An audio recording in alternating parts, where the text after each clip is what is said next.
again, it's me, Wilfred. And here in the 21st century, you see a lot of improvement when it comes on media, how we use technology for fast yet distant communication, and how the technology became a huge part of our life. Even a single means of our action, we use technology that can truly sustain the productivity of our goals in education, business, entertainment, and health. And before we proceed to the webinar tutorial not webinar, okay? Why don't we take on what we call as throwback, from what the media was even the first existence of human history. So now, let's go back to the earliest times in history. Ready? Let's go!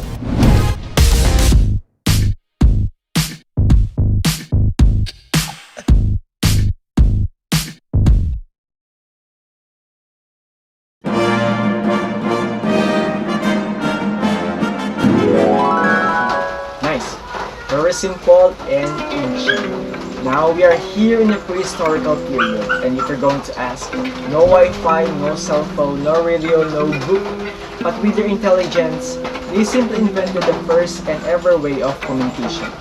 And these are the evidences of what and how we discovered the prehistorical period today. They just invented the first clay tablet in 3200 BC, a Sumerian scribing what we call as a modern day Iraq. Probably this is their way of communication by writing in a clay using cuneiform, a system of writing used in the ancient Middle East. Cuneiform was the most widespread and historically significant writing system in the ancient Middle East. In 500 BC, the first abacus was invented in southern Mesopotamia. And that's all for the ancient period. Now let's move forward in time and proceed to the next period, the time when the year of the Lord started, shall we?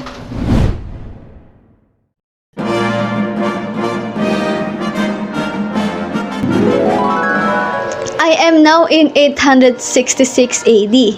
It's still pretty old, huh?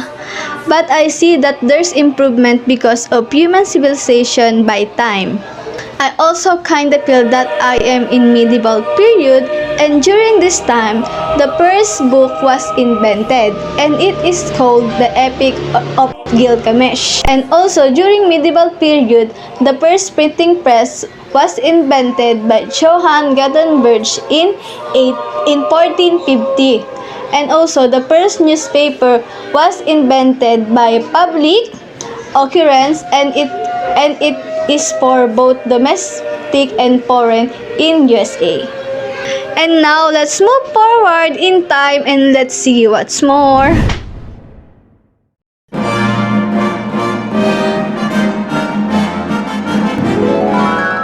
We're now here in the industrial period.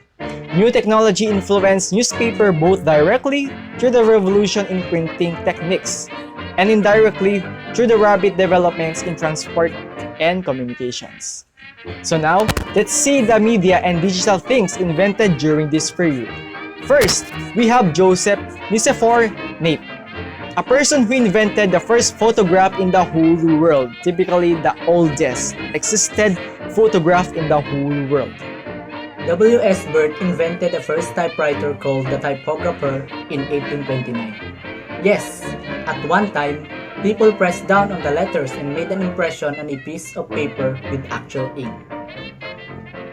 In 1839, Charles Babbage invented the first computer. During the mid-1830s, Babbage developed plans for the analytical engine. Although it was never completed, the analytical engine would have had the most of the basic elements of the present-day computer.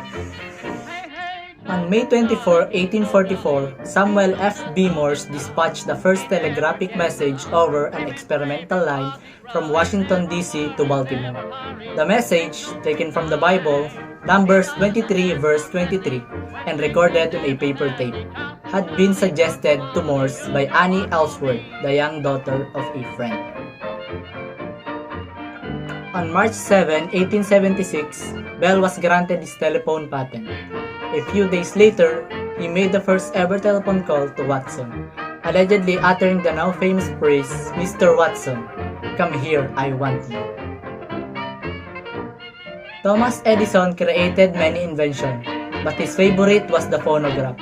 While working on improvements to the telegraph and the telephone, Edison figured out a way to record sound on tinfoil-coated cylinders. In 1877, he created a machine with two needles, one for recording and one for playback. Did you know that the first ever movie lasted for only 2 seconds? Yes, and it is the Round Hay Garden scene. Filmed at Oakwood Grange in Round Hay, Leeds in the north of England on October 14, 1888. It is believed to be the oldest surviving film in existence. The 2-second Round Hay Garden scene was starred by Annie Hartley, Adolph Leprince, Joseph Whitley, and Sarah Whitley. Italian physicist and radio pioneer Guglielmo Marconi succeeds in sending the first radio transmission across the Atlantic Ocean, disproving detractors who told him that the curvature of the Earth would limit transmission to only 200 miles or less. In short, he invented the first ever radio in the world. Okay, so we have Filmora Wondershare, Adobe Premiere Pro, Movavi, Movie Maker, KineMaster, VideoPad, and Final Cut Pro, right? Some of the well-known video editors in the world. But did you know that there's this underrated yet the first video editor in the world? And do you know what it is as editor? Right, the answer is the Moviola. The Moviola was first based on an editing machine from 1918 built by MGM using old camera movement, was made per suggestion from George McGuire, then head of the MGM editorial department. The creator of the Moviola was a man from Leiden, Holland, by the name of Iwan Serurier, born in 1878. So in short, Moviola is the first ever video editor in the world. For you as an editor and to all who edited their webinar presentation, did you know Moviola? Yes or no?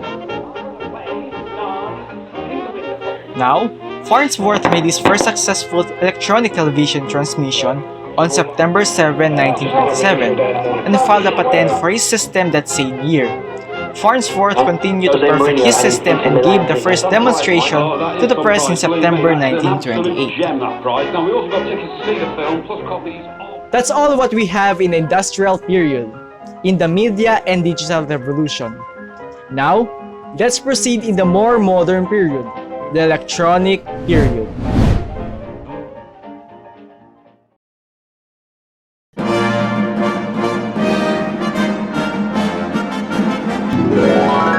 Now, we are here in the electronic period.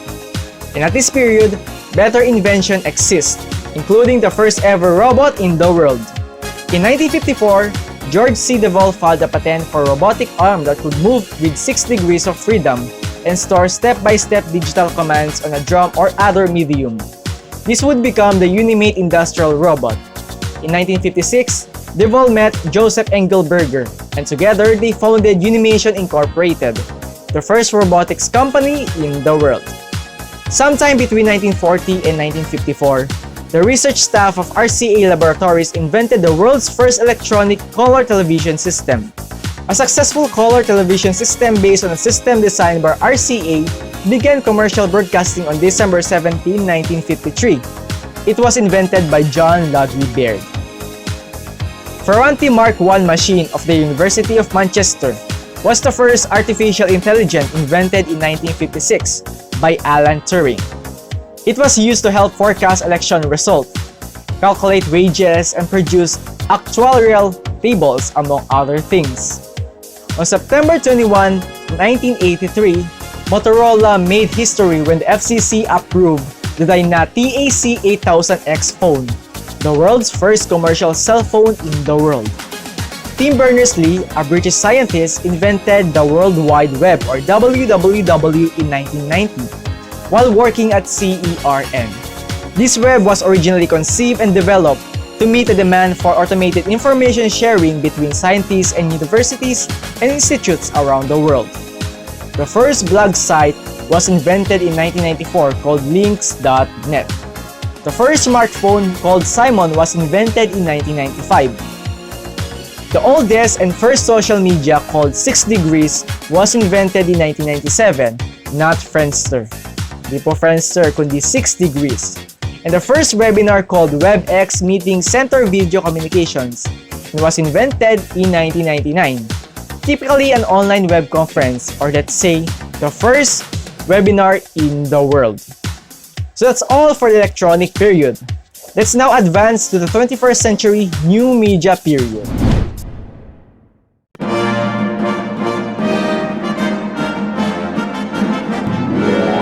So that's all for the electronic period. Let's now advance to the 21st century new media period. Alright, so here we are in front of the elephants. Cool thing about these guys is that they have really long fronts, and that's cool. And that's pretty much all there is to say. Did you know that YouTube was created in 2005? And the first video uploaded is Me at the Zoo by Jawed Karim, probably the first vlog in the world. And the first Android smartphone was created or was invented in 2008. Typically, it is the first version of Android in a label called HTC Dream.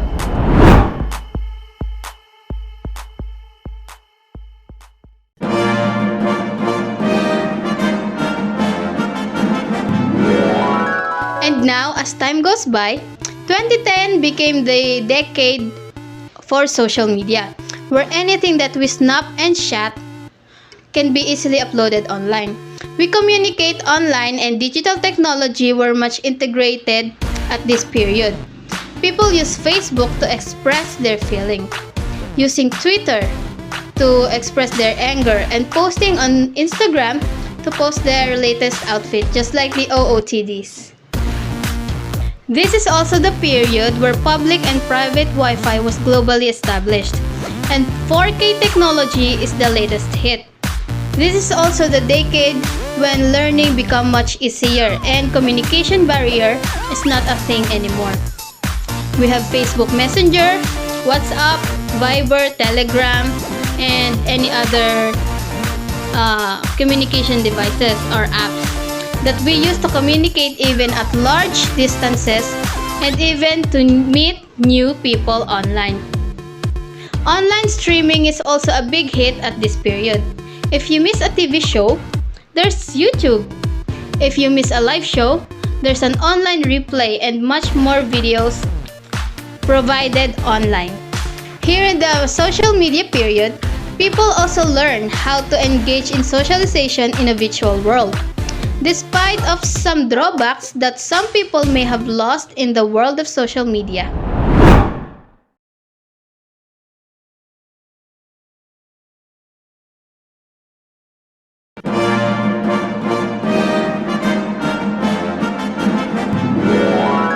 When the global pandemic hits, people distance from each other. Face-to-face classroom was suspended, and places that people often visit and travel was also cancelled and suspended too, for such a period of time. That's why they have to use alternative ways in order to maintain the communication regardless of distance from one another. And do you know the answer is?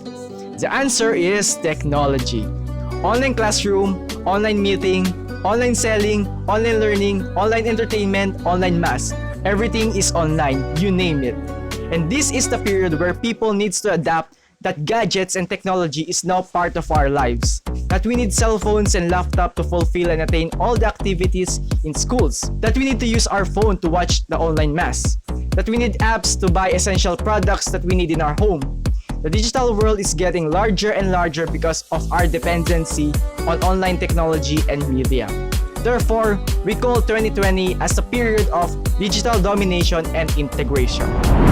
And now, as we discover a long year of existence of media and digital technology, we can see how life is getting more modern and integrated because of media and also because of technology. With media and communication, we can determine how people by history communicate to each other, how they interact, how they fulfill all their wants just because of technology, and how life becomes more convenient and interactive as time goes by. The role of the media in the community plays an important role within each society in terms of educating people about the news, information, and ideas that affect the decision-making and implementation process. The media is an important source of awareness and the building of social thought. And with media and digital technology, it can establish a positive influences in ourselves and in the society. This is the Media and Digital Literacy Part 2. Come and join with us.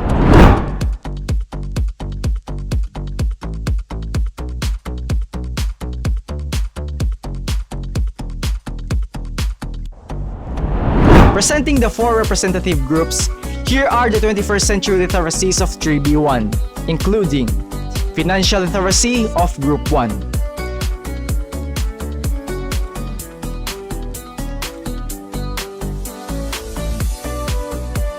Digital Literacy Group 2,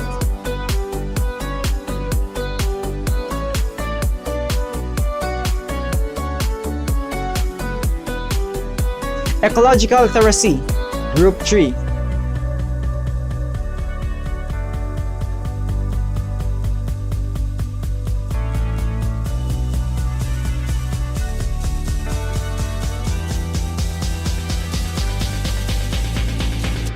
Artistic, Creative, and Critical Literacy Group 4.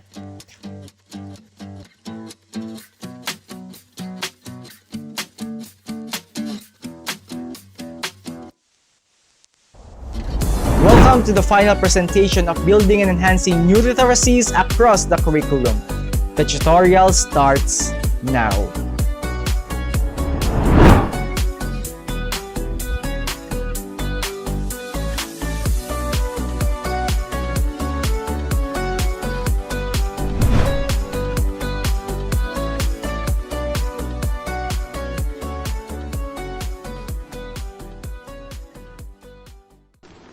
Financial literacy from Investopedia.com. The ability to understand and use various financial skills, including personal financial management, budgeting, and investing.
Hello? Who's there? Is someone right there? It doesn't matter who I am. Let me ask you something. Are you digitally literate? Wait, what? I am asking you. Are you digitally literate? Yes, but why are you asking me that question so suddenly? It also doesn't matter. I am asking you. If you said you are digitally literate, how will you say it in various ways? I can do various stuffs online and in computer. That's why I think I am digitally literate. Is that so? Is that the only way you can prove that you are digitally literate? Wait, what do you really mean? How could you say so? I know to myself that I am literate in computer and in technology. So why are you doubting me? Because that's not enough to be digitally literate. There are a lot of things that you should consider when you are a digital literate person. Well, I also improved my editing and what I know technically in computer. So I think I am fully conscious in the online world, although I sometimes get lost in the world of it. I see, I see, I see. But that really is not enough. Okay, so okay. I'm not really okay, you said so. I'm not really digitally literate, if you insist. So how to be digitally literate? Since you really insist I'm not really a digital literate. Go back in your place there and open the video.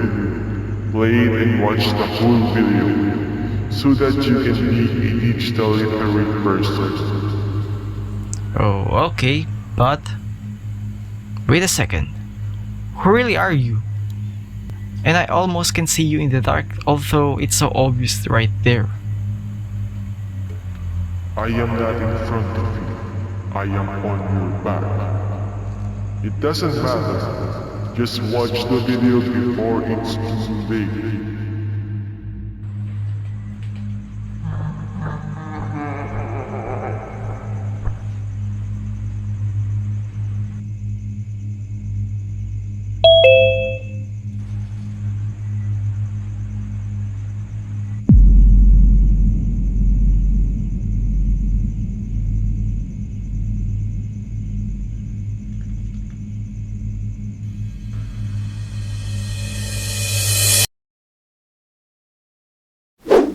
Welcome back again, and this time we're going to talk about how we make a webinar presentation. Webinar presentation is a huge project that we are working on because this is something that we did differently compared to what we normally do during Eduk 107 or the teacher and the school curriculum. In making a simple webinar, it typically lasts for 1 to 2 weeks. But if you're going to make a different concept of our webinar presentation, the same as what we did from financial literacy to digital, ecological, artistic, and critical literacy, the maximum duration that we execute from the initial planning after the actual presentation or publication is approximately 5 to 6 weeks. So basically, making a webinar presentation consists of 4 different stages. So what are those 4s? So first, we have the pre-production stage, where all the initiated plans starts to be organized and established. Second is the production stage, where this is the part where the actual recording and taping is being accomplished or executed. And the third one is the post-production stage, where it can be the hardest and longest preparation that the editor has to accomplish. In simple, dito mas lalo nakasalalay ang magiging kalalabasan ng isang webinar presentation. And the fourth one is the delivery stage, which is the last stage, where a group team, especially the editor or the technical committee, must publish their video presentation in class through online posting and streaming. So, let's start now this long mini tutorial with the pre-production stage. Let's see kung paano ito nagawa ng Group 1 from the Financial Literacy Group. Guys,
We are here to present to you the pre-production segment, or what we call the head start, in which it is considered as the most crucial part of having a wedding. What is conceptualizing?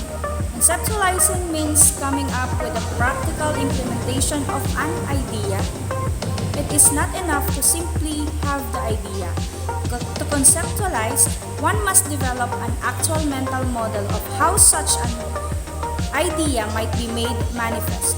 A general idea or concept of something combining all its characteristics or particulars. Why is it important? Because when we conceptualizing a new idea, it is essential to direct the thinking to specific dimensions and search answers to certain questions to help evolve the idea from the initial thought through the various stages of innovation. How to develop conceptual thinking. The use of conceptual thinking can vastly improve employees' understanding of their role in the broader organization and their work products. In this article, we explain what conceptual thinking is, describe how to start thinking conceptually, and offer examples of conceptual thinking in the workplace. What is conceptual thinking? Conceptual thinking is the practice of connecting abstract, disparate ideas to deepen understanding, create new ideas, and reflect on past decisions. Why is conceptual thinking important? Conceptual thinking is important for better work performance and job satisfaction. Employees who practice conceptual thinking can often find and implement creative and innovative solutions to business challenges because they're able to connect abstract ideas. Who uses conceptual thinking? Conceptual thinking is often fostered and applied among managers and other company leaders, but every employee can benefit from developing conceptual thinking skills. You can develop and improve your conceptual thinking abilities with focus and practice. Use these steps to improve your conceptual thought processing and increase your work performance and dedication. Observe leadership. Use challenges as case studies. Seek outside knowledge. Stay up to date on the industry. Apply new practices. Discuss concepts with colleagues. Find a mentor. Learn about the organization. Planning is the first and foremost step on a successful webinar. Since we believe that once you have your plan, you are halfway of what you want to accomplish. So planning is one of the best things that we need to consider. Try to plan for the best result, but be reminded that your plan should be smart, specific, measurable, attainable, realistic, and time-bound. I have here 10 steps for planning a successful webinar from TechSoup. First is, ask yourself whether a webinar is the right tool for your needs. Why? Because a webinar can be a powerful training and outreach tool, for the decision to use a particular tool should be based on your goals and the needs of your audience. When determining whether a webinar is the best medium for your needs, consider your audience, the subject matter, and the time you will need to cover your topic. Since most online audiences tend to lose interest after about 2 hours or less. Second, recruit speakers and a support team for your webinar. There are usually 3 main players in a webinar: the organizer or facilitator, the presenter or presenters, and assistants. Organizer or facilitator is the person responsible for developing the webinar topic, locating a speaker, marketing the event setting, up the registration, and communicating with participants before and after the webinar. Presenters are also known as subject matter experts. Ideally, presenters should be able to concentrate their efforts on preparing and delivering their presentation. Worrying about the webinar software, event, registration, troubleshooting, and other logistical details detracts from the presenter's ability to give an engaging presentation. Time commitment, 4 to 6 hours per hour of webinar. Assistants are particularly helpful for answering technical and logistical questions such as, I can't hear the audio. Third, determine the format of your webinar. For the first format, it was a single presenter description. A single presenter speaks, demonstrates, and answers questions from the audience. The pros, fewer people to coordinate and train on how to use the webinar tool. The cons, lack of variety in voices and perspective. The second one, interview style. Description, interviewer asks a set of predetermined questions. Pros, more engaging to hear multiple voices. The fact that the interviewer is asking questions of the experts often encourages the audience to do the same. The cons, more people to schedule, train, and coordinate. The moderated panel discussion format. The description, multiple people on the line at the same time with a moderator facilitating the discussion. The pros, offers a variety of voices and perspectives. The cons, more people to schedule, train, and coordinate. Can be challenging to keep panelists from talking over each other. The interactive format. Description, audience members participate fully via instructor-led exercises and facilitated conversations. The pros, if done well, participants receive a deeper understanding of the topic because they are fully engaged in the dialogue and the exercises. The cons, can only accommodate a small group, requires a very skilled, experienced facilitator. Fourth, plan the visuals for your webinar because webinars rely on audio and visuals to get the message across. Both should be engaging.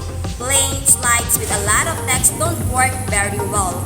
Here are 7 ways to make your presentations more engaging. Some slides you may wish to include an introductory slide reminding your audience how to log in the audio and what time the webinar will begin. A slide introducing each presenter, including job title, organization, and a photograph if available. A quick overview of the webinar, agenda, and the topics to be covered. Tip: pick a webinar tool. Dozens of web conferencing tools exist, so browse webinar platforms like Zoom, Google Meet, and the likes. When weighing your software options, here are few questions to ask. How many people will the webinar tool accommodate? Most tools and pricing plans set a cap on the number of participants. For free and low-cost web conferencing packages, the cap is often as low as 15 or 20 participants. Which features will you need? Do you want to just show a presentation or demonstrate how to use a specific piece of software?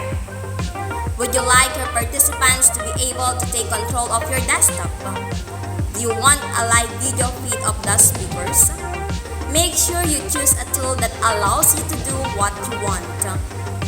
How is audio handled? Some products often integrated web streaming audio which allow participants to listen to the presentation through their computer speakers or headsets. Other webinar platforms require that participants and presenters dial into a special phone number. Many webinar platforms offer you both web streaming audio and dial-in phone options. You can choose to enable one or the other or both. Do you want to record the webinar for later viewing? You will also want to ask what exactly gets recorded. Some tools record the slides along with audio, but don't record the chat conversation or the desktop sharing. Vendors also vary in terms of how long they save the recording. Some delete it after a month, whereas others save it until you delete it yourself. 6. Create an agenda for the webinar. About 3 or 4 weeks before your webinar, hold a conference call with the speaker or speakers to determine what questions you will ask and the order in which the speaker will present. Deadlines for materials. ask presenters to send you slides or other visuals at least 2 to 3 days before the practice session so you have time to proofread and finalize the presentation. An agenda with the order of the speakers and the duration of each segment. 7th, schedule a practice session for the webinar. A few days before your webinar, you should schedule at least one 30 to 60 minutes run through with all participants to work out any unresolved questions or technical issues. Your practice session should cover the following: an introduction to the webinar tool and its features, an equipment check, a review of your agenda and visuals. A practice session is also a great opportunity to generate enthusiasm for the upcoming event and rally your presenters. 8. Reserve your equipment and space. Regardless of the equipment you use, you will need a quiet space to conduct your webinar. Reserve a conference room or other space where there won't be background noise or interruptions. You will usually want to have the following equipments: headsets, a power cord if you are using a laptop, a network cable to connect you directly to the network if you aren't using a wireless connection. 9. There's no need to set up any registration costs since you are providing a pre-webinar discussion. And 10, of course, publicize your webinar. You will want to begin sending out information 2 to 3 weeks before the event. You should create an engaging, succinct description, clearly convey the intended audience for the webinar. For example, beginner or advanced, accidental techie, or executive director. Since we're on the time of adjustment because of the pandemic, planning a webinar can be more difficult than before since we do have limited time and space on how to talk to other members or speaker of the webinar. But with the use of technology, webinar during these days will be a lot easier. There are 2 ways on successfully planning the webinar. It can be in a form of adopting the new normal, like using apps available on laptop, phones, or any electronic devices, apps like Google Meet, Microsoft Teams, or Zoom, and the other way is through face-to-face but limited people involved, practicing health protocol and only the representative of each concerned group is present. In the presence of apps and technology, webinar is possible especially to those who have gadgets at home. Using apps like Google Meet, Zoom, and others make planning easier. It also be best platform to use in live webinar or pre-recorded webinar. Since having a webinar at home can be as epic as it will be like there are unexpected visitors, noise from the outside or any other interruptions, recorded or actual video is possible. It may be time-consuming than the live webinar using apps, but it can be more creative and away from interruption than the other way. Taking video of the speakers with the proper lightings, proper suit or clear audio, and video are the things that is needed to the recorded webinar. Viewers can view the recorded webinar many times. See that there are many things that we can create through these 2 ways in planning a webinar. It's up to us in which of these 2 are we using, or it can be both. In planning a webinar, we do need to consider what to wear and how we dress in having a webinar. According to Sharan and Jan Ferrucci, there are some attires that the presenter should wear like: the presenter's attire needs to take into consideration a variety of factors that include the following suggestions. Dress for the occasion. The presenter's attire should reflect what the audience would wear. If you are still talking with an audience or students, dress casual. Conversely, if you are addressing a business audience, it's a good idea to wear what they wear, which more often than not is a suit. Of course, some audiences are hyper than others. If you are addressing a Silicon Valley audience, a suit is probably over the top. Don't overdress or underdress. Wearing a 3-piece suit for a webinar on an arts education topic may not convey the visual statements you are trying to make. The same holds true for speaking on camera about capitalizing on the short sales market while wearing jeans and a t-shirt. It is better to dress like your audience. Third, keep it simple. If you are going to present on video, you need to adhere to certain rules. For example, it is not a good idea to wear white because you create a bright spot on the screen. Wearing complicated patterns can also cause a problem on video. Crew selection. With social distancing being an essential need for the foreseeable future, we are all turning to video conferencing services to not only stay in touch with friends and family, but also to connect with people working at our events, from supplies to crew members. Crew selections as a crucial part that it requires expertise in selecting crews that will help to form a successful webinar. Here are some crew that must be selected and some tips in selecting crews. First, trained presenters or webinar speaker. You need to ensure that the people presenting the webinars are familiar with the software and are apt at dealing with frequently encountered issues swiftly while still presenting. This ensures a smooth transition between technical issues and the webinar. Webinars need to be hosted by skilled, knowledgeable experts in their field. Otherwise, how can you expect them to speak authoritatively about your chosen subject? When selecting potential presenters for your webinar, ensure that whoever you choose knows the topic inside and out and is comfortable talking on camera. Subject matter expertise is especially important for fielding unexpected questions, which will almost certainly happen before long. Second, webinar moderator. A webinar moderator helps mediate a live conference in a wide range of ways. Unfortunately, the role of webinar moderator is often underestimated. Many assume it's simply completing a behind-the-scenes checklist that requires little more than rote response. A technical support person who merely clicks button, grants permission, and confirms everyone can log in at the appropriate time.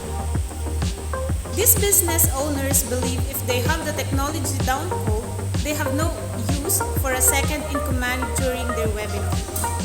Others misjudge the sheer amount of work that goes into creating a captivating, compelling live webinar.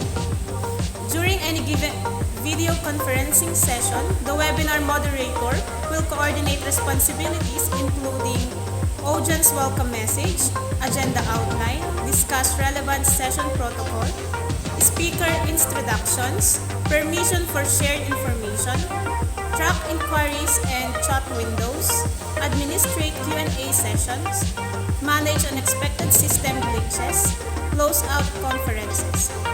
These are some of the many responsibilities potentially performed by a webinar moderator during a live conference.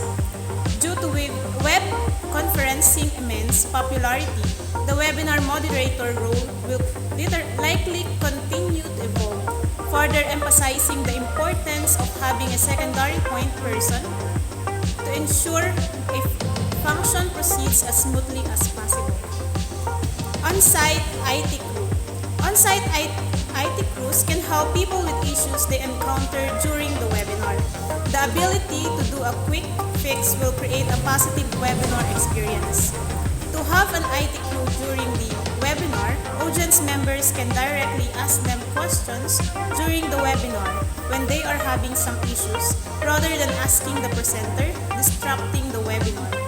This creates more value for the audience member if they are having an issue, because they would be able to attend the webinar as soon as the IT crews fixes their issue, rather than having to wait for the recorded webinar to be published. And the producer. If you enjoy puzzles, thrive on making a whole from the sum of parts, or bringing order to chaos, the role of webinar producers will fit you like a custom-made glove. Making it all come together is what a webinar producer does every time. Perched atop the planning universe, the producer plots the course of before the webinar, dodges obstacles, and puts out fires along the way.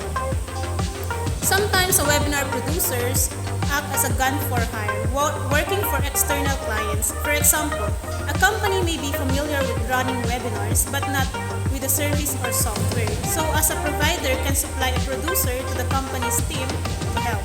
That producer would be contracted out.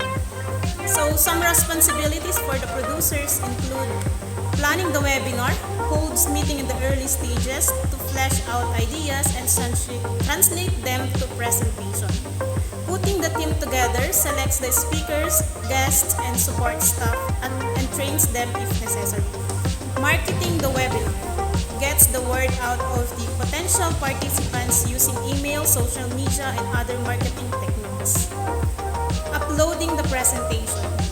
Make sure the presentation is uploaded correctly into the webinar host software and that all the prices are present and correct, such as software settings and widgets. The producers also make sure that any extra plugs in or features like poll surveys and so on are all pointing to the right places. All this TLC makes the user experience as smooth as possible. And moderating if necessary. Sometimes the producer moderates the webinar, other times the producer has the right person for the job. And the editor. Mostly they are responsible in editing the videos, backgrounds, editing scripts or flow of the webinar. And the director. At online seminar, we make sure to deliver full service and top quality. That's why there also a director present at every webinar to keep everything on the right track. But what exactly does the director do? They start by getting into the subject matter of the webinar, specifically in what's the webinar about, who's speaking, is there a moderator, and when are their full questions when the guests arrive. Directors welcome guests and explains them how everything works in the studio, accompanying them from the start up to final rehearsal. Then giving some last tips about looking into the camera, talking faster or slower, or I advise them to put on some extra makeup. Before the broadcast, they make sure that the image and sound are flawless, just like the live streaming. Some clients also have some extra wishes, for example, that the background screens into the studio have a different color, then the director will arrange that. And the camera operator. Camera operators physically control camera equipment both in studio and on location for film, television and video broadcast and recording. They are employed by television and cable companies, film production companies, and video production houses. They are responsible for operating a variety of technical equipment, including single and multiple portable cameras, remote control and electronic cameras, cranes and mobile mounting.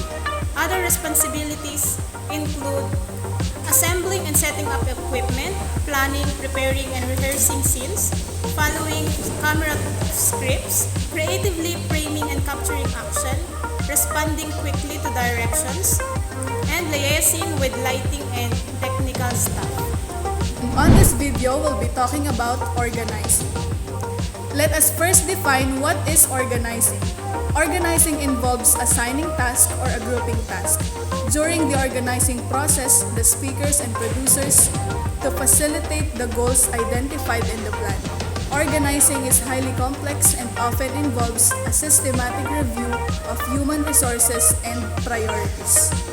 And now let's talk about the things we need to know and consider when it comes on organizing a webinar. Let us first consider the WH questions. We have the what, who, where, when, why, and how. On the question what, we must know first what is the topic we really need to focus on for us to be specific and direct to the point. Next is who. We as a group, we need to assign everyone every part of your topic. Let them choose first the desired topic of them. And of course, always remember your participants or your viewer. Determine who needs to be there and why. For the third one, we have the question where. Create or think of a place that you knew you can record or make your video without any noise from the outside. The next one is when. Write a specific agenda and timeline or the start and the end date. And also we need to pick up the best day or time for those who need to be there. For the question why we need to make this webinar or why we need to accomplish it successfully. For the last one is how. As a group, you can have your brainstorming for you to have a different insights and opinions on how your webinar will be successful and relevant. That's all for the WH questions, and now let's move on to the checklist and the step-by-step guide which will help you to organize a successful and professional webinar. Here are a number of important tips which will help you to organize a successful webinar. First one is to plan your webinar. Determine the objectives and expectations.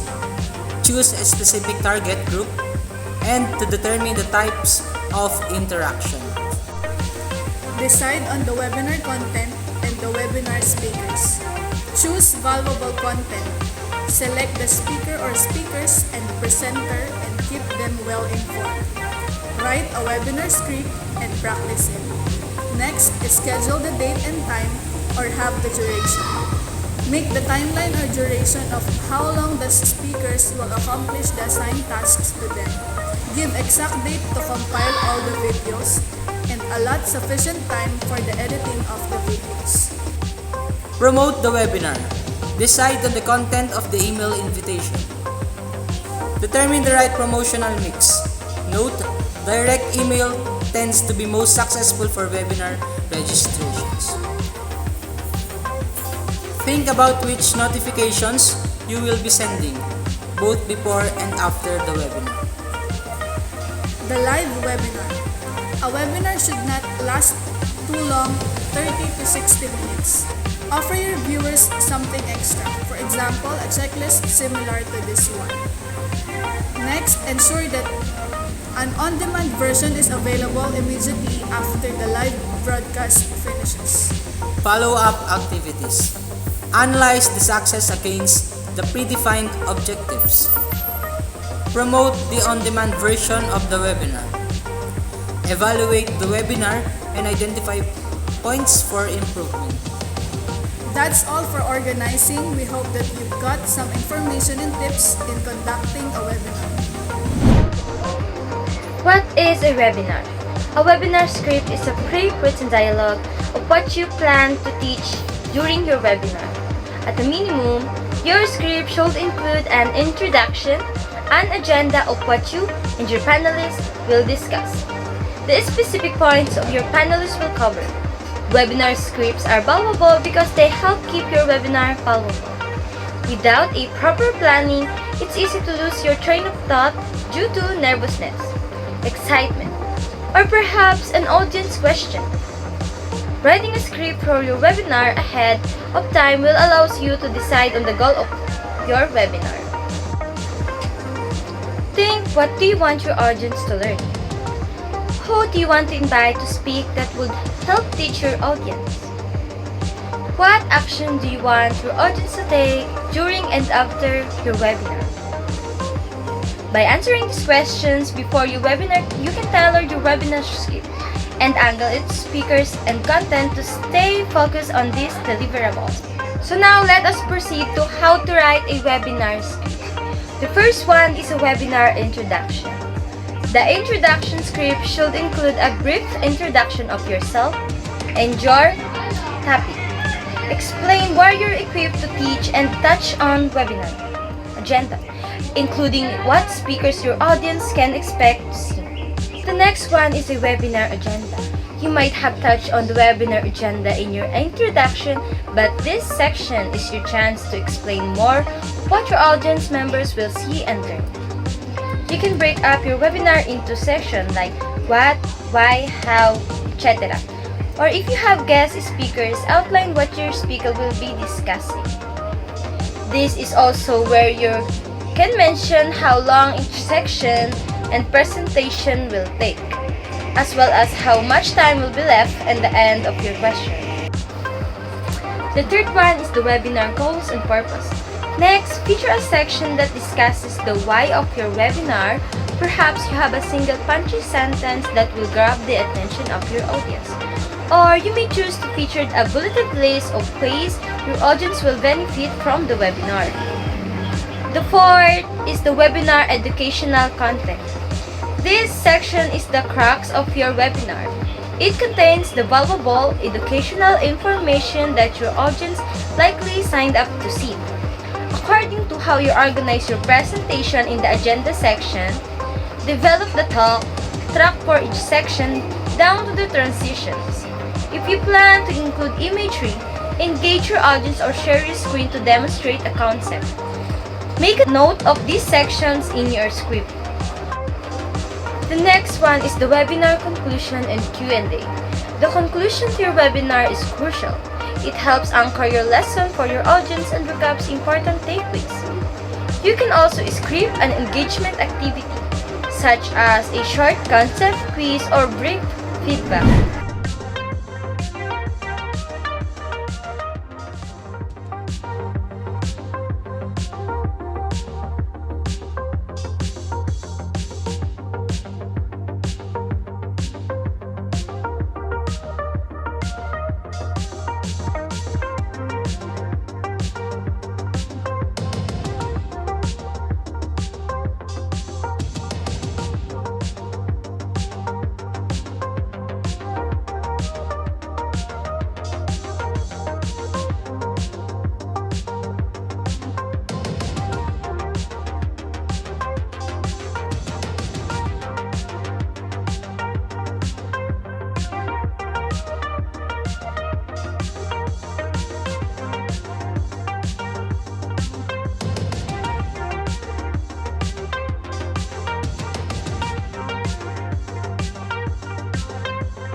So now, for the production stage, we have 5 steps on how to execute from taping, directing, narration, demonstration, and reshooting in case there are some clips missed during filming.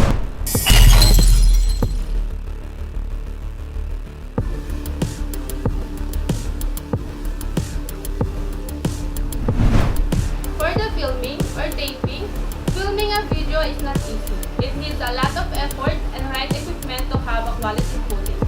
So, let us show you how we set up our production stage. First, we need to set up a green screen as our background. It can be either a green curtain or a DIY made of cartolina. But in our case, we utilize a green curtain. Then using any tape, flat it all in a wall in a straight or in equal position. Next, we need to set up our ring light. We can adjust the position based on how far it is from us, or we can put it in the center or in the side. Also, we should also adjust its light in a balanced way to give an exact brightness to our face to make it look natural. And then we can set up next our equipment, which is a video camera or a phone camera. By attaching it to the phone holder in a ring light. Adjust it based on what we prepared, either landscape or portrait. Utilizing a quality camera produce also a high quality output. The next equipment we need to set up is one of the most important in a production, which is the microphone or lapel.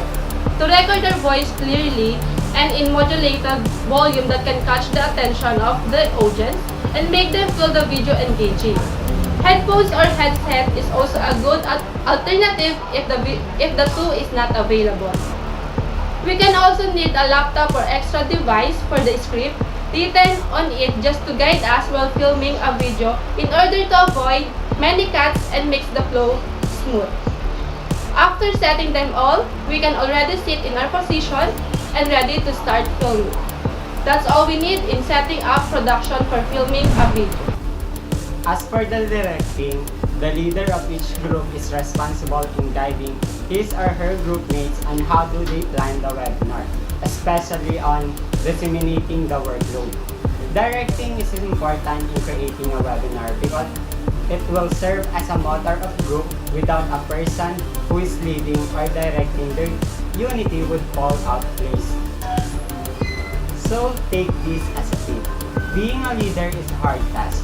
You should have patience and time management. As a leader, you should also consider the ideas from your group mates and not only the ideas you come up since you are assigned as a group. For narration and voiceover, narrations and timings can enhance a web-based or self-running slideshow. If you have a sound card, microphone and speakers, and a webcam, optionally, you can record your PowerPoint presentation and capture narrations, slide timings, and ink gestures. After you have made the recording, it's like any other presentation that can be played for you or your audience in slideshow. Or you can save the presentation as a video file. PowerPoint for Microsoft Office automatically records your slide timings when you add narrations. Or you can manually set the slide timings to accompany your narrations. If you want the next slide to appear either when you click the mouse or automatically after the number of seconds that you enter, whichever comes first, select both the on mouse click and the after check boxes. You can use a manual slide timings to the trim at the end of a recorded slide segment. For example, if the end of the slide segment concludes with 2 seconds of unnecessary audio, simply set the timing for advancing to the next slide so that it happens before the unnecessary audio. In that way, you don't have to re-record the audio for that slide. After you've recorded your PowerPoint for Microsoft Office presentation, any timings, gestures, and audio you record are saved on the individual slides. But you can turn them all if you want to view the slide without them. So for the demonstration, these are things you need to consider as part of the production stage. First, a PowerPoint presentation should be carefully checked before you start your demonstration to avoid some inappropriate instances during your presentation. Second, check that your mic is working properly as much as possible. You can ask your audience if they can understand you clearly. Take this as a tip to avoid such errors. Always use a headphone with mic or a lapel because it will help you to block some environmental noises in order to produce a clearer voice. So for the third step, do consider including the gist in your presentation and avoid on putting the entire topic to have a time on explaining the important part of your presentation. This is to avoid confusion on the part of the listeners. So for the last, make sure to give your audience a reason for follow-up questions or clarifications before you proceed on the next topic. Please do ask questions to avoid misunderstandings since webinars is based on internet There might be some instances that the internet connection poor, especially on those people who rely on mobile data. Reshooting or retaping. In creating a webinar, there are instances of arising problems. From planning the flow of the webinar, creating scripts to achieve the intended output, preparation of needed equipments, and recording the needed and important shots. These were the things that surely encounter of the people behind the great webinar.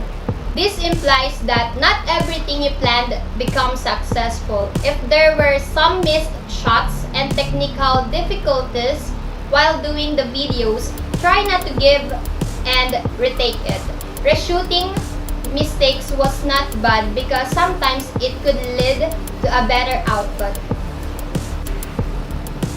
Here are the tips that could help you minimize missed shots and technical problems. Number 1. Write your script and edit if needed. Writing a script is key to have a better flow. Also, it could help the speakers or hosts to be informative yet straightforward to the topic. Re-editing scripts is acceptable. Practice, practice, practice. Practice makes the output perfect. Read and practice the script many times in order to deliver the topic smoothly before recording a webinars. For the number 3, play the recorded audio many times. In order to check the final output, you can play the recorder video in order to see if there is any flows that needed to be changed or replaced. Re-recording or re-reshooting is needed to fill up the mistakes you do at the first hand. Also, in order to avoid the technicalities in editing the webinar, there are times that you could make an error once you experience difficulties, and that is where the re-reshooting and re-retaping is applicable.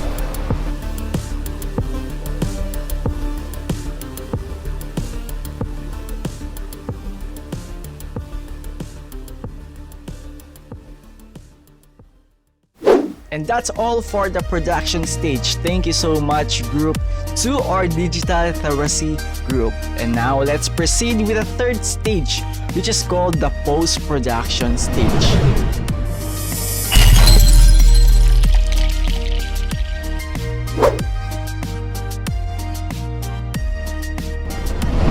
Post-production stage, we have a list of segments. First is pre-editing, second is editing, third is post-editing. We also have review, re-editing, and final cut or finalization. This is the part where time consumes the most, and the output heavily relies on how the editor executes his editing skills. Kaya naman it is crucial sa mga madalas nagiging editors like here in 3B-1. We have individual editors for each group. From Group 1, we have Janine Ellazar. From Group 2, we have Jerwish. From Group 3, yours truly, ako po yun. And Group 4 is LV. To watch tutorials on YouTube. Watching online videos, doing some self-learning tutorials, and exploring the area of editing would ignite and inspire you to learn and improve your editing skills, and look for something that could improve your editing as time goes by. The point of making sure na yung mga gagawin mong editor or editing for this part is something that is unique and improved compared sa mga nauna mong edit, especially in Eduk 107. So now in this part, I'm going to show you the exact and detailed parts of making webinar in editing stage.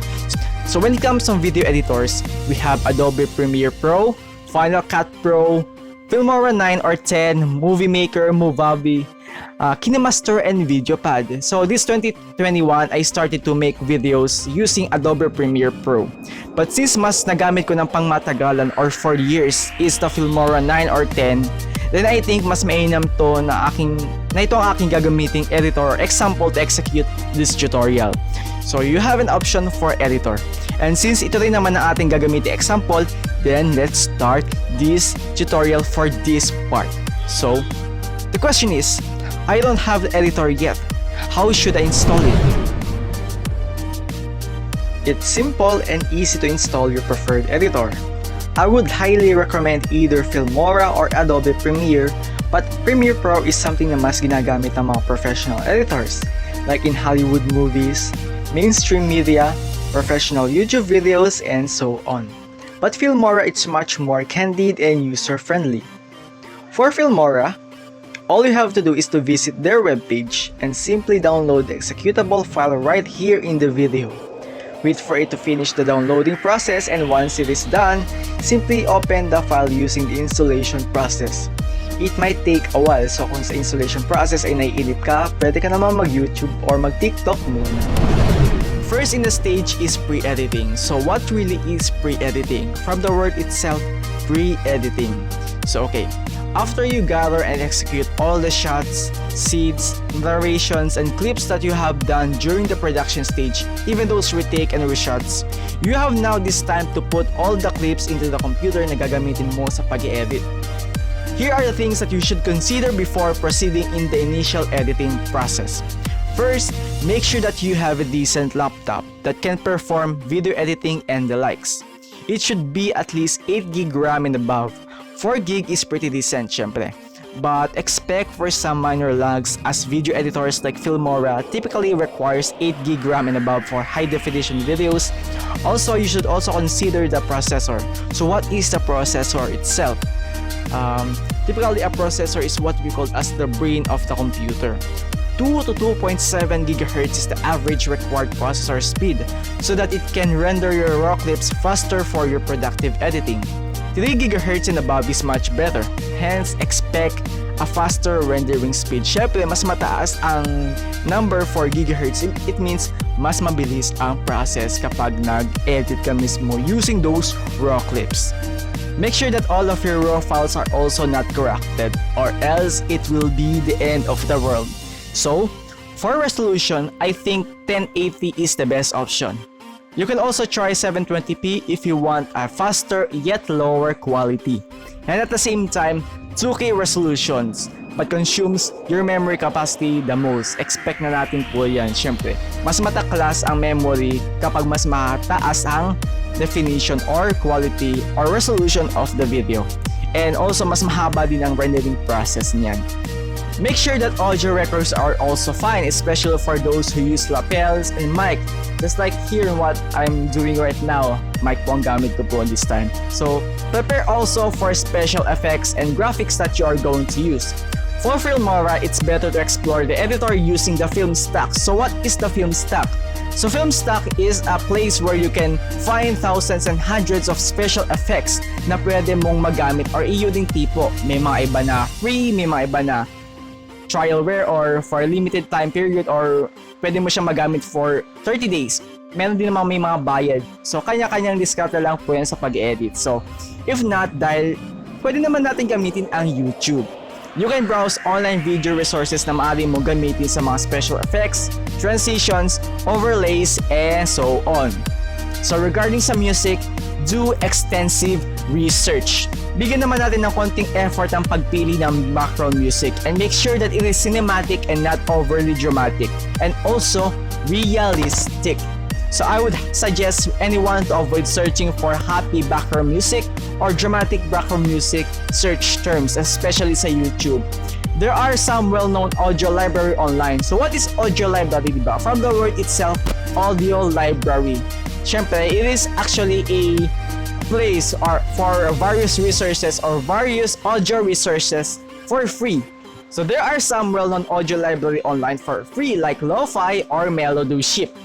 You can also use instrumentals for some of the well-known music para naman may konting kagat sa mga viewers, like, hey, this sounds like a music from Bruno Mars, or hey, this sounds like a song from Taylor Swift. At least may nare-recognize pa rin sila at the same time at para na rin hindi boring or bland ang music. So it should also be suited on the context of the video, and as much as possible, make your background music either cinematic, upbeating, or dramatic so that it won't sound boring or bland to the viewers. So that's it for the pre-editing stage. Now let's proceed to the editing segment. We also have these things that all of you guys should concern about in this part. Now we have this green screen. And since nandito na naman tayo sa part ng green screen, I just want to tell you that making green screen might be a popular method. but it should be used critically and carefully. In using green screen, there is what we call as chroma key. Chroma key involves filming actors and objects in front of a flat screen of a single color. This screen is usually blue or green, hence chroma key is often referred to as a blue screen or green screen special effects. During editing, computer programs are used to remove and replace parts of the footage. Since dito na naman tayo sa chroma key, we have two most popular types of chroma key, the green screen and the blue screen. First, we have green screen, the most popular and typical chroma key method that we use in every kinds of video presentation. So why we often use green screen? Why not yellow screen, white screen, black screen, red screen, orange screen, and purple screen, right? So the answer is that green is a go-to because it doesn't match any natural skin tone or hair color, meaning no part of an actor will be edited out through green screen. When a green costume or prop is essential, a blue screen is often substituted. O pwede naman palang blue screen. Yes, pwede and this is the second type of chroma key. And also, a blue screen background is an evenly lit, monochromatic background that actors perform in front of. So what's the difference among the two? What's the better option? Well, I think for me it's blue screen because it has a more matte texture unlike on green screen. One of the disadvantages of green screen is that it is much more reflective compared to the blue screen, which is delikado kung mayroong speaker or presenter na nakasalamin. May potential talaga mag-bounce off yung reflection or liwanag na tumatagos mula sa green na tela from the ring light. Not to mention that the green screen is much lighter than blue screen. Sa kulay pa lang, di ba, mas maliwanag ang green kaysa sa blue. Mas bright ang color ng green kaysa sa blue. Next is the color spill.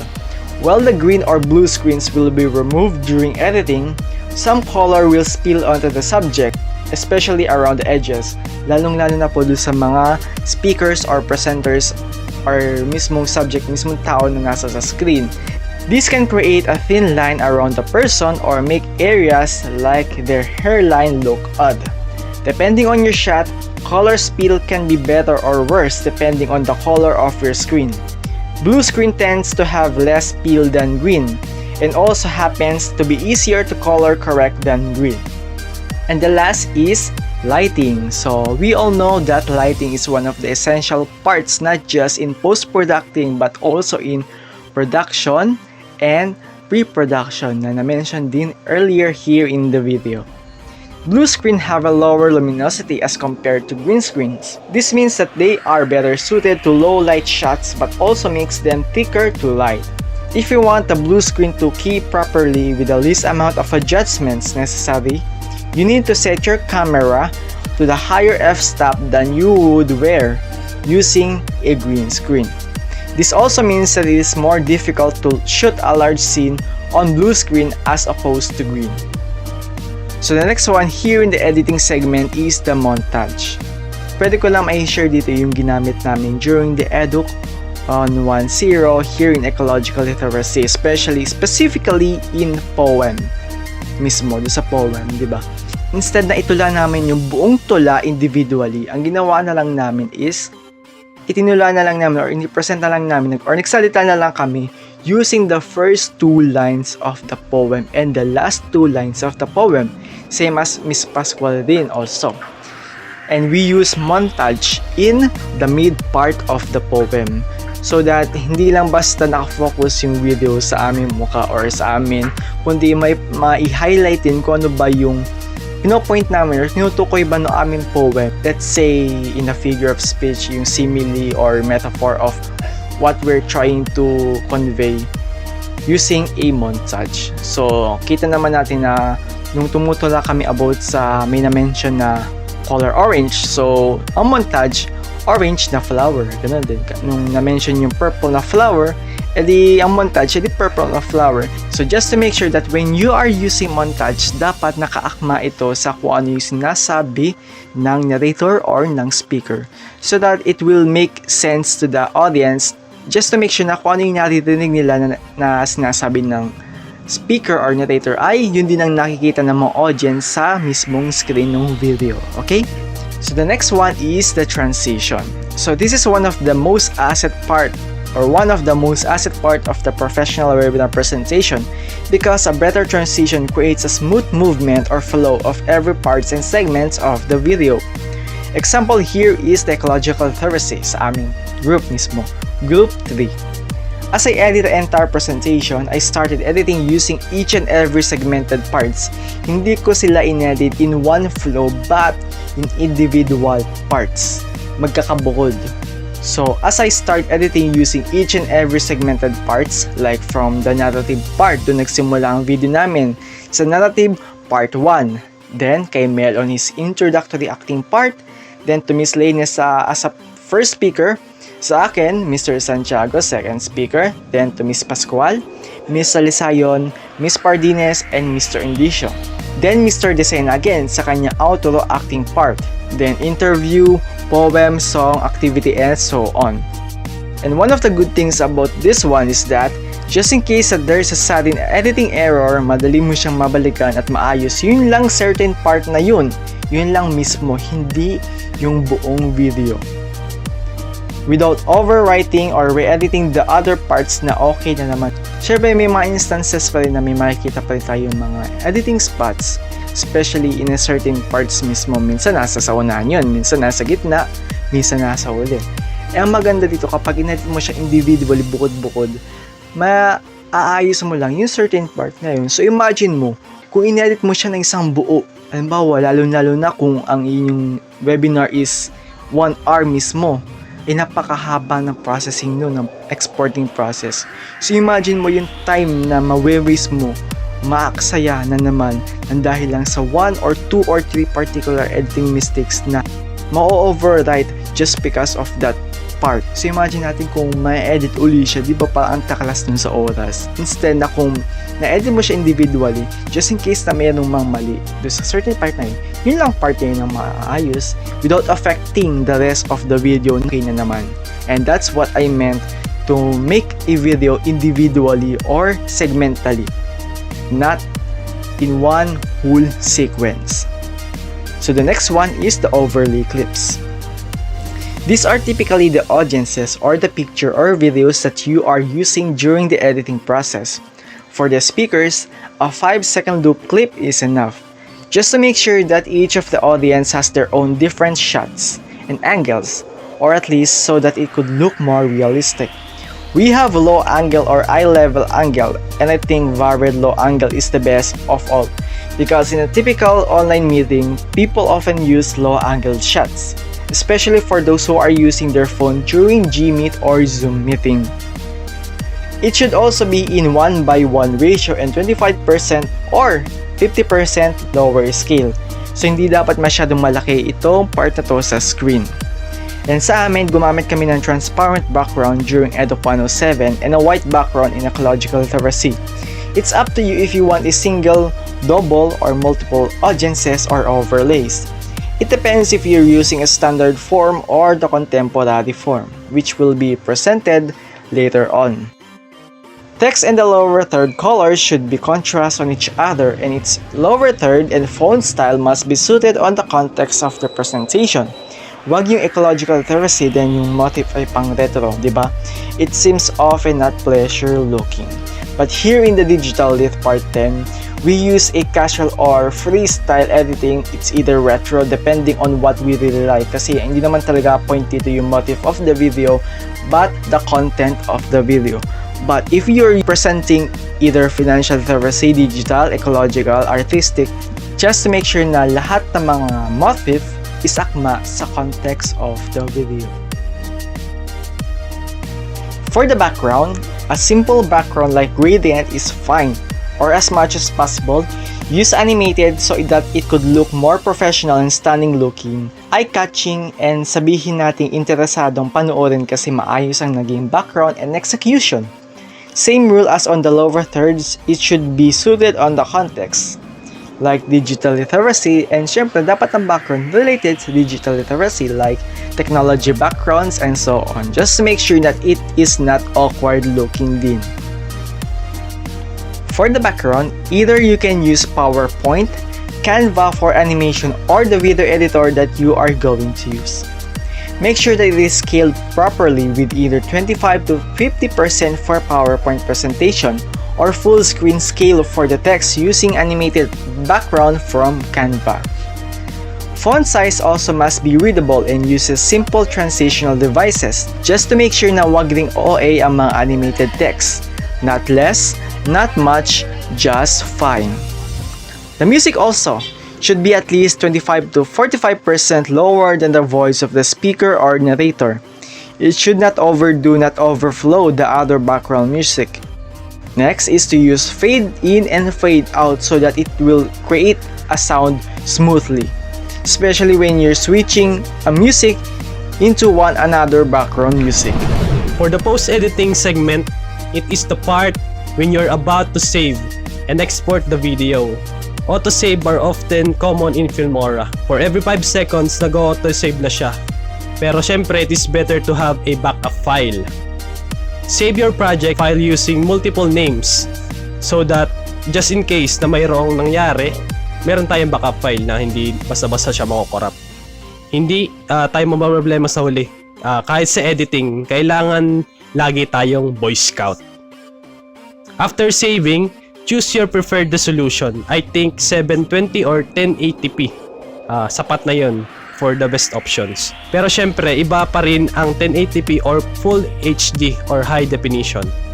Pwede rin 2K pero mabagal-bagal ang process sa pag-encode. It must be H264 frame rate should be at least 25 to 30 frames per second. Or it would be like this. Byte rate must be 10,000 kilobytes per second and above. Audio encoder should be AAC.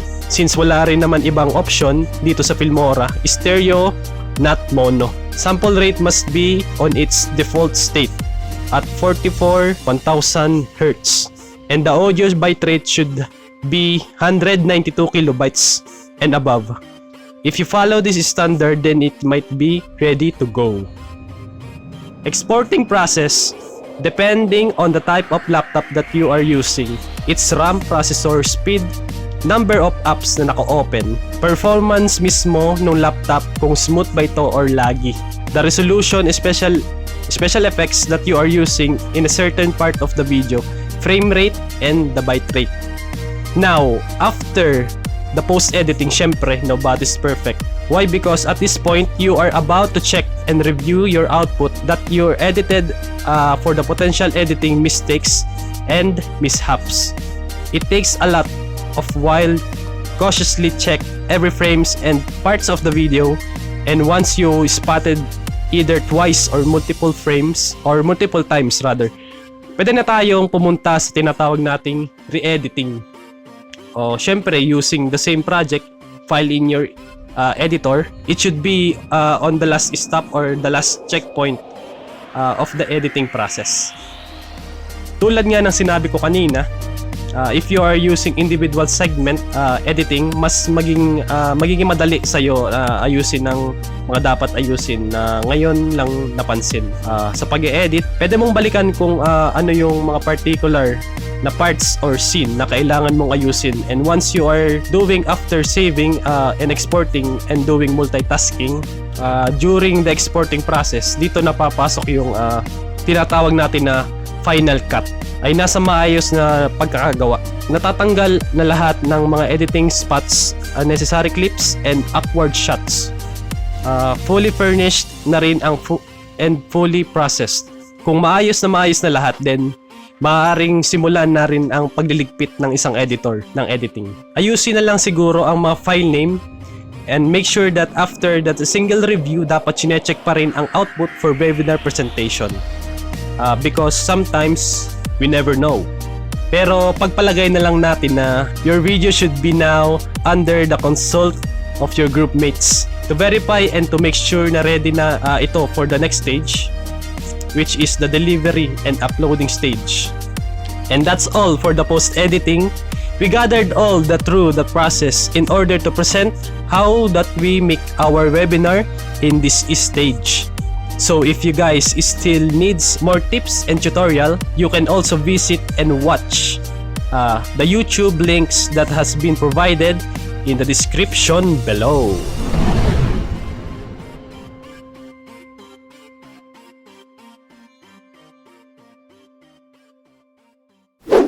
So we are now here in the delivery and uploading stage. At this part, it consists of 5 different parts. We have uploading, copyright, announcement and publication, premiere presentation, and review and feedback. So now let's start with uploading.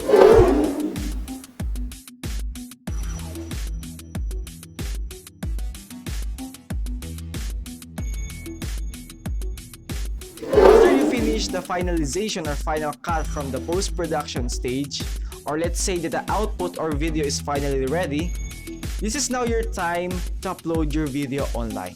So it can be through Google Drive, Facebook, or YouTube. Typically, we use Google Drive as our initial uploading site as it is linked in Google Classroom. But the drawback about uploading it in Google Drive is that it takes a lot of time to fully process the video before it can be visible online. So when you finally uploaded it in Google Drive, you still have to deal with its processing time as it can be so sluggish and time consuming. That's why I highly suggest everyone to use YouTube as their site to upload their webinar presentation, so that we can also see who watched and how many views does our webinar presentation have. So there are a lot of things that you should also consider when you're uploading a video in YouTube. Typically, YouTube has a default limit of 15 minutes if you're using an unverified Google account. But if you verify it through the use of confirming it on your mobile number, you can upload on your account as many and as long as you can. First, make sure that you have a stable internet connection and speed. 5 to 10 Mbps and higher is the most preferable internet speed. As much as possible, use fiber connection and non-cable instead of Wi-Fi to make sure that you are fulfilling and using the maximum internet speed that your internet connection and plan can provide. Second, make sure that the browser that you are using are not full of junk files. So what are those junk files? The junk files are created by Windows and other applications that write temporary files when running to your hard disk, which they need to do in order to work. Also, if you have a lot of junk files in your computer and in your browser, it also makes the uploading process slower as it makes your processor, CPU, and hard drive heavier, which are the essential parts to function that has been linked to your internet connection when you are uploading online. And third, make sure that the format of the video should be either MOV, MPEG-4 or MP4, the most commonly used format and popular type of format, AVI, Windows Media Video, MPEG Program Stream or MPEG-ES, FLV or Flash Video, VGPP or Third Generation Partnership Projector, and WEB, also known as Web Picture Format. The format of your video can be either 16:9 or 21:9. 16:9 is the most popular aspect ratio nowadays, just like this webinar. But when it says 21:9, it should be like this. Yes, a cinematic layout, which has a wider width yet shorter height. So it's up to you to decide kung ano ang mas makakapagpaganda at magiging professional ng iyong webinar presentation. Choosing between the two of them highly depends on the context of the video and also on how you will execute your webinar presentation. So this is how you should upload your videos on YouTube. First is to visit the studio.youtube.com and you can either drag and drop the video or manually locate the video using a pop-up file manager. When uploading, simply fill up the video name, description, and thumbnail. Your video name must be something that is engaging on the title itself, but should not be clickbait. When it comes on the description, you can simply put the name of the reporters, the credits or source that you gathered, and the list of the contents of the video. But since there is no specific rule for that, it's up to you to decide on what are the descriptions that you are going to fill up. You can also use the hashtag like #eduk110 or #3B-1 to make at least mention the subject that we're having right now and also your section. Para naman at least may recognition or exposure ang inyong section in the online world, right? So in making a thumbnail, it should be engaging and stunning looking. You can use Adobe Photoshop or Canva for making a thumbnail. However, you can use Canva for user-friendly and time-saving editing. But you can also use Photoshop if you are well-skilled in Photoshop. The playlist is optional. But if you want to make your video organized online in your YouTube channel, then I think playlist is something that you should use. You can also choose if the video should be made for kids or not. Do you think it should be made for kids? So consider the target audience. We can say that much, so it's up to you to decide. Skip the other parts that weren't much important. Then let's proceed with the tags. Tags helps your video to locate easily when someone tries to search your videos using search terms. The most relevant tag and the most helpful way to make your video visible to the larger audiences. Why are YouTube tags important? YouTube tags function to help YouTube grasp your video's content and context. This way, YouTube can understand your video's topic and category and associate with similar content, which can amplify your video's reach. Tags are descriptive keywords you can add to your video to help viewers find your content. Your video's titles, thumbnails, and descriptions are more important pieces of metadata for your video's discovery. These main pieces of information help viewers decide which videos to watch. So when it comes on license, simply use standard YouTube license.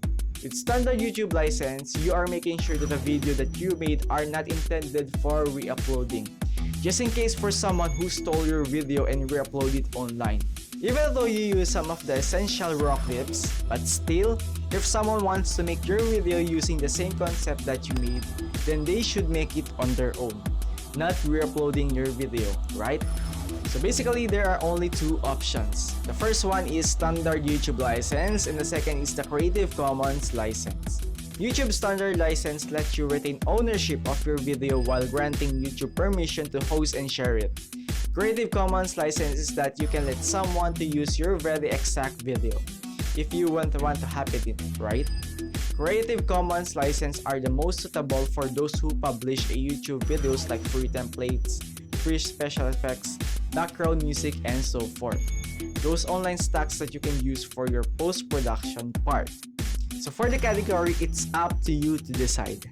But if your content is more on academic context, then education is the most preferable category in your video. You can also have the option to either allow all comments, to hold potential inappropriate comments for review, hold all comments to review, and disable comments. It's up to you to decide also and see if you want the number of likes and dislikes to appear on your video publicly. When it comes to video elements, you can add subtitle all over you want. Add end screen, especially if you have a YouTube channel or if you want your video to have this continuity, and add cards to promote your channel and any of your other videos. At checking, it is the part where the YouTube inspects your video for the potential copyright, which will be later explained. If there's no copyright found, then lucky for you. But if there is, then that's okay. No need to worry. It also doesn't mean that you are claiming something. It's that you are simply using something or someone. Unfortunately, videos with copyright detected are not downloadable offline. For the visibility, you have these various options: public, unlisted, private, and scheduled. For public, it's either you can publish it immediately or using instant premiere. When unlisted, your video is partially public and can also be viewed by someone who has the link of your video or if your video is included in a playlist. Private is self-explanatory and is scheduled as it will publish your video right at a specific time program. Same as on the public, it can also be set using a premiere in an exact time and exact date. And once you've done with all of this, you can either click the schedule button to finally set your video if you're using a scheduled visibility, or save for unlisted and publish for public visibility. Congratulations! Your video is finally online. You and the entire world can now finally watch your video online. Next is copyright. According from the YouTube copyright and fair use policies, the first rule of the copyright is that creators should only upload videos that they have made or that they're authorized to use. That means that they should not upload videos that they didn't make or use content in their videos that someone else owns the copyright to, such as music tracks, snippets of copyrighted programs, or videos made by other users without necessary authorizations. What is fair use? Same as from the YouTube, fair use is a law that allows the use of copyrighted protected material under certain circumstances without getting permission from the copyright owner. This is what we commonly do when making a webinar presentation. Since we use special effects provided online, we have this right to use it even without their permission. But make sure that it should be for a specific use, or not for something that can earn you a money. However, fair use is determined on a case-by-case basis, and different countries have different rules about when it's okay to use material without the copyright owner's permission. In the US, works of commentary, criticism, research, teaching, or news reporting might be considered fair use, but it can depend on the situation. But what about here in the Philippines? Then we have this copyright law of the Philippines. There are some limitations when it comes on fair use, just like on what we explained here before.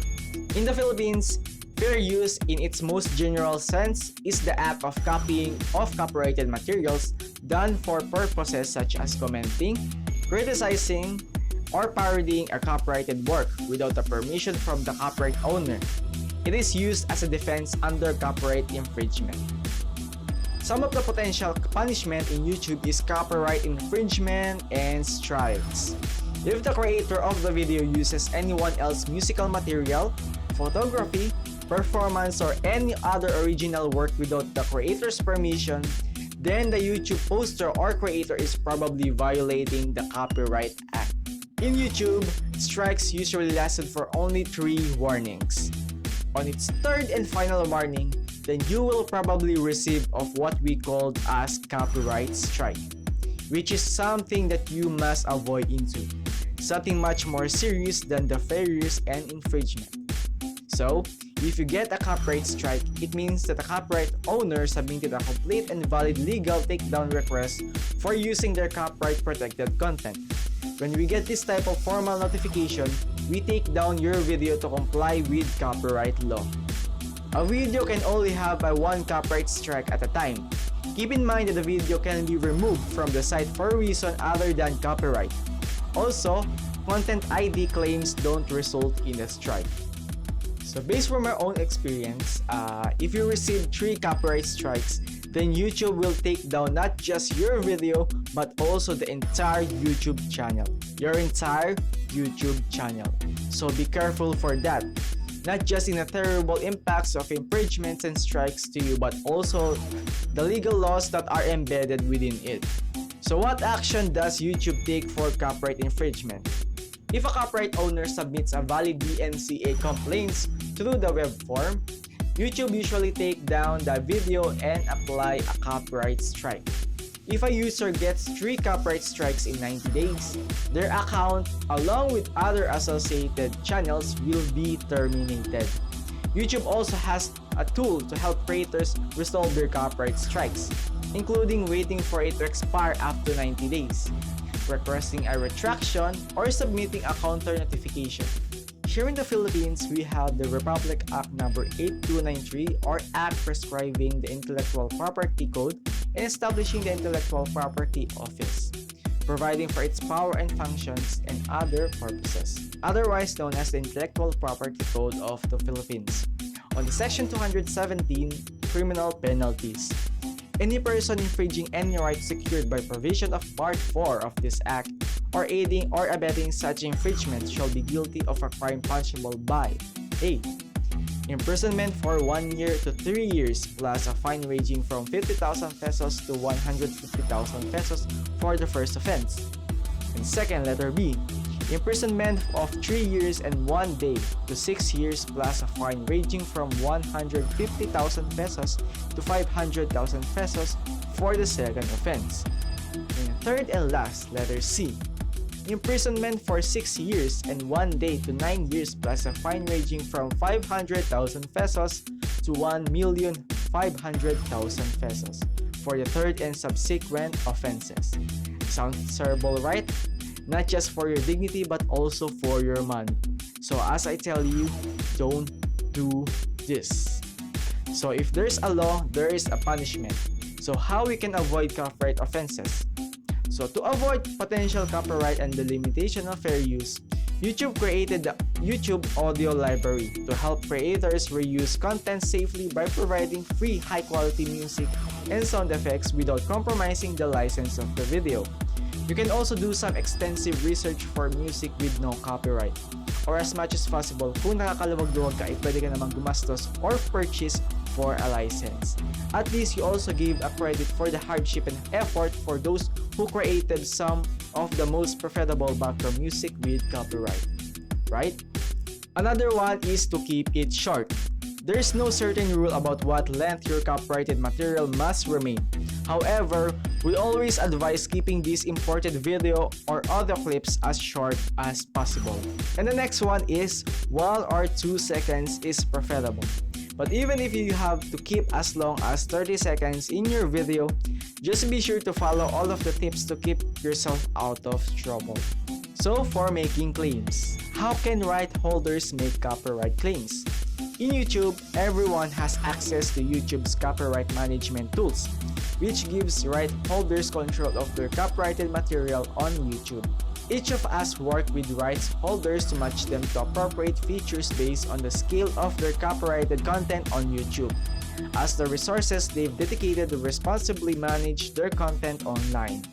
Copyright Management Suite provides a number of ways rights holders can make copyright claims. So what is Content ID? Content ID is a solution for those with the most complex rights management needs. It is a digital fingerprint system that allows right holders to upload content that they have exclusive rights to as a reference files, and then scans videos uploaded to YouTube for matches of that content. When a user uploads content, Content ID scans against the database for matching videos. If there's a match, then the action is taken based on the predefined rules or policies that the content owner set themselves, such as first, block a whole video from being viewed. Second, monetize the video by running ads against it, in some cases sharing revenues with the uploader. And third is track the video's viewership statistics. In most cases, this means that the rights holder don't need to submit copyright takedowns for these videos, instead have the opportunity to monetize and run ads in exchange for the videos being live. For the announcement or publication, this is the time when either you are about to publish your webinar either on YouTube or on Google Classroom. You also share this video to your classmates and instructors on Facebook Messenger to notify them, which is commonly nowadays. For Premiere presentation, it is the time when you're about to present your video in a Premiere way. As what I've said earlier, specifically in YouTube, whenever there's a Premiere presentation, there's always a timer before playing the actual video live. And review and feedback is the last part, when you're about to read the comments of your classmates, the feedback of your teachers about the quality and content of your webinar presentation. As you posted it on Google Classroom, your teacher's comment often found it in the comment section of the link that you posted. Wondering what apps and software did we use? So here are the software that we use in all of the webinar presentation from the first semester down to the second semester. For video app software, most of us use Filmora 9 or 10, as well as Movavi and Adobe Premiere Pro 2020. For photo editor, we often use Adobe Photoshop and Canva for making posters. And for the other editing software, we use Audacity and Adobe Audition. These are also optional apps for those who want to have their song entry or parts of the presentation that uses a voice recording, just like on what we did on ecological literacy.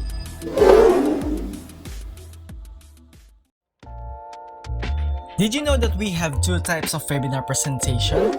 The first one is a conventional standard or formal type webinar presentation.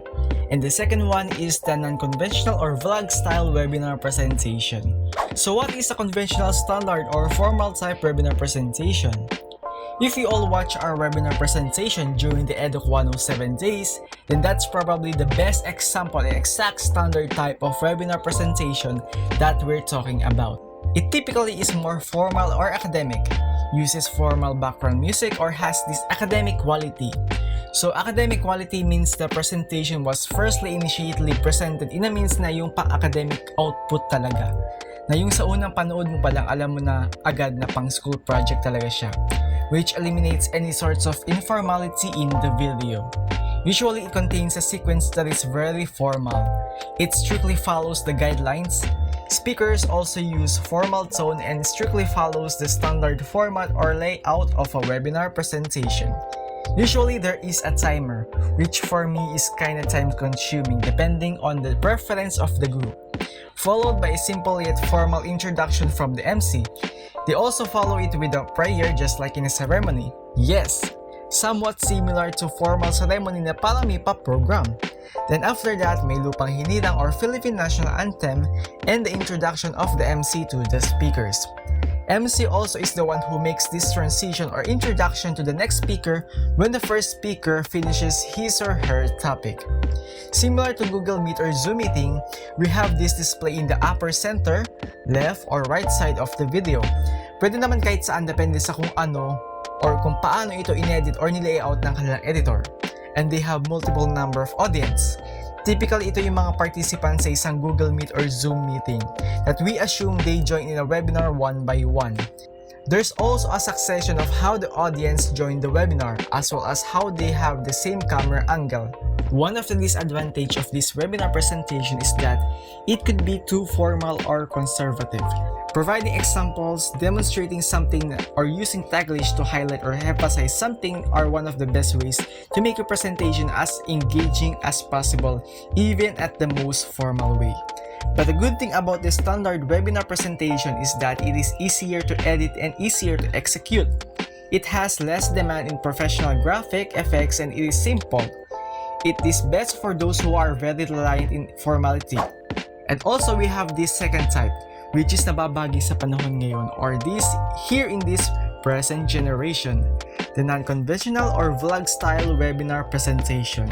So basically, since it totally differs from the standard type, there is no certain rule or exact concept on how to make this kind of webinar presentation, which means the power is in your hands. The concept heavily relies on the entire group members if they want to make something that is different, new, and engaging. So since there is no certain guidelines here, ang pwede ko lang ma-share dito ay yung nagawa namin sa ecological literacy. Kasi from the very start of the webinar presentation, even during the EDUC 107, all of us uses a standard or the conventional webinar presentation. Dito sa ginawa namin, it's up to you to decide kung magta-timer ka pa ba o hindi. Direct to the point, meaning pagkasimula pa lang ng video, diretso content na agad, but not in a means of literal. Syempre, dapat pa rin nyo itong pasukan ng isang magandang introductory entry, either a narrative or something na kung anong pwede nyong ipasok o maisip na relevant sa subject matter or main topic na i-present nyo. Then it's up to you to decide kung magpapasok ka pa ba ng opening prayer or lupang hinirang. But since it is a non-conventional type, then it is likely impossible to put those opening prayer in Philippine National Anthem. Lalo na't ito naman ay informal type or vlog style. More on YouTube format and vlog style, not ceremonial. And that's all for the two types of webinar presentation.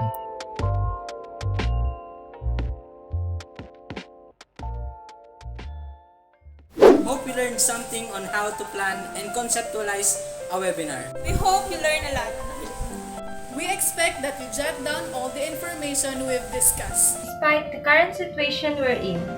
Thank you for listening and watching. Gracias. Salamat, Chi. Thank you and goodbye. Yes, yes. 감사합니다. 안녕. Arigato, sayonara.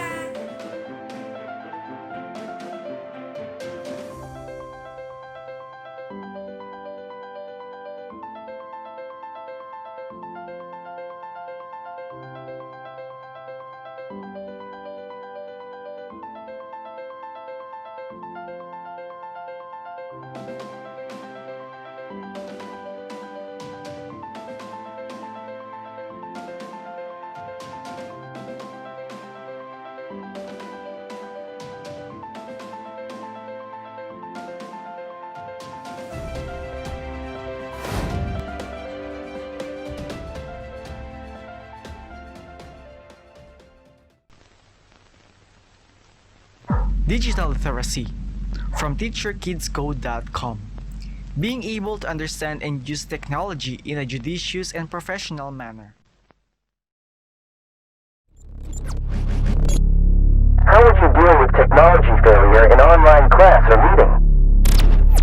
Well, honestly, in that case, sometimes I really feel upset. Usually, if I am reporting topics online or submitting my paperworks, with lags and error connection, it really breaks and rush my focus. Whenever technology failure occurs during an online class or a meeting, what I usually do is I set aside my gadgets and let it rest for a while. And I inform my classmates or professors right away so that they will have an idea why I had to leave an online class or a meeting. Whenever we have online classes, there's always the time of internet loss, or sometimes the technology itself has its own complication that leads into destruction.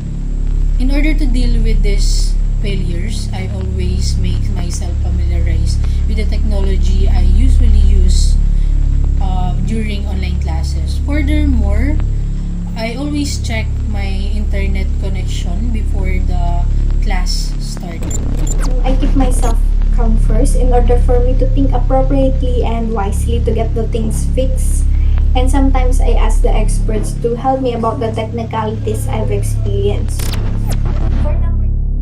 How would it feel if technology completely dominates the world? If the technology dominates the world, I am worried for the people's different life aspects, specifically its harmful effect to human health, mental and emotional state. To be honest, I will be sad because at some point we will don't have any human interaction because obviously we'll focus our attention on the technology instead of people that surround us. Surely I would be sad because there is a saying that sometimes too much is bad. And I think all of you would agree with that. And I think if technology dominates in our world, it has a lot of negative effects to us as a human being. I am satisfied as it is an advantage, of course, but becomes a disadvantage when overpowered.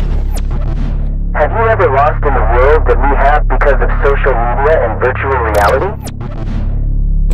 Yes, of course. I am fan of keeping myself updated through the use of social media, browsing from time to time, but I realized that I need some time alone without caring at the social media for my peace. No, because it's the social media and the virtual reality itself introduced me to the world we have today. I would say that as long as I can adopt the changes, I am not lost. As a digital native, I am raised in virtual generation, but honestly, I am not very fanatic of when it comes to social media use like Facebook.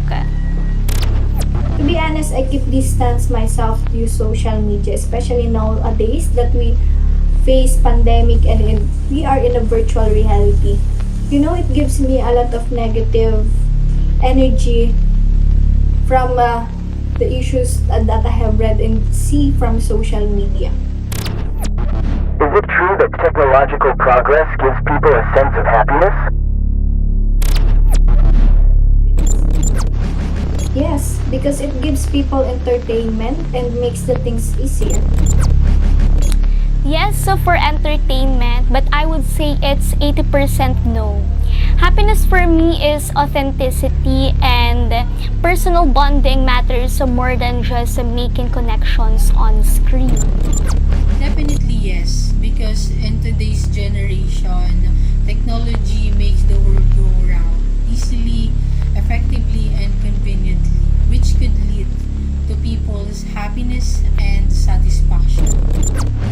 Yes, why? It is because technological progress makes our life more easier. Imagine if we don't know how to operate certain gadgets. How can we deal with online classes amidst pandemic? Do you think technology can provide opportunities for future teachers? Of course, technology is part of the evolving curriculum, and really, technology can improve the teaching strategies of teachers and can improve students' active participation in class. With that, the educators today should be more equipped into it. Obviously, yes. As we go along in life, being a technological-driven teacher is what makes students engage more in learning, since this is what they are more comfortable of using, and even teachers of course. Because we are in an innovative world in which this is highly recommended to use in order for them to be fully equipped and in teaching, and can be the learning process more interactive. Absolutely yes, because technology is one of the materials that could be used in teaching process in order to be more effective. It provides different opportunity in a way where it offers different learning resources, platforms, and applications to be more interactive and productive.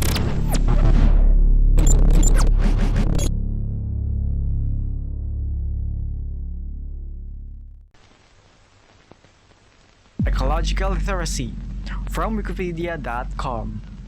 The ability to understand the natural system that make life on Earth possible.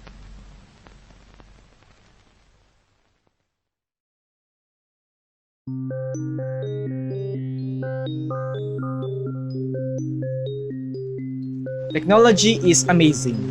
It's advancing the world.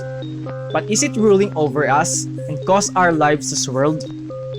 A smartphone can guide you with information and more. But in hard times, it's a friend that will give you a shoulder for sure. The technology will advance and gadgets will change. But it's your friends and family that truly remains. We are drowned in our gadgets and lost all within. The real world is the people around, not the gadgets they're in. It's an addiction today of this text receiver. In simple its term as technology fever.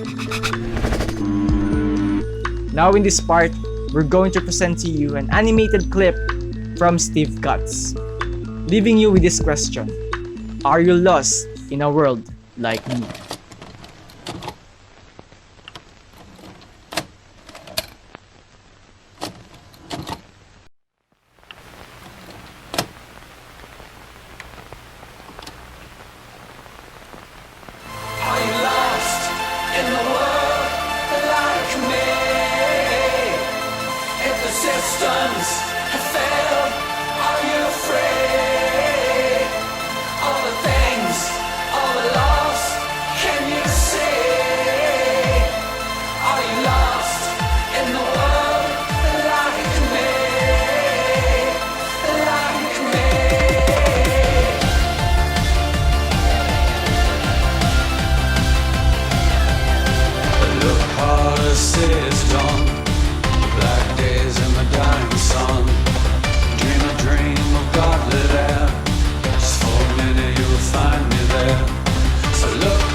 in the world like me.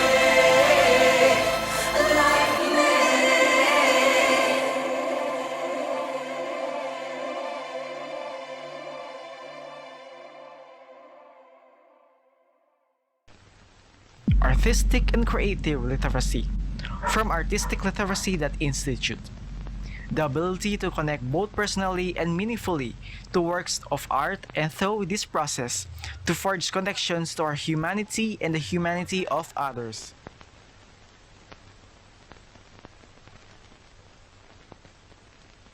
Critical literacy from tophat.com.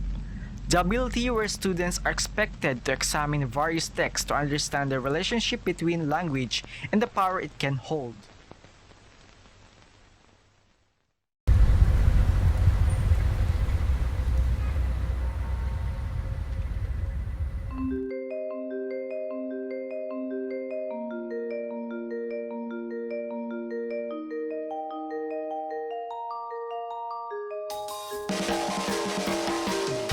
What I am about to present to you is something that is more than just a typical music video.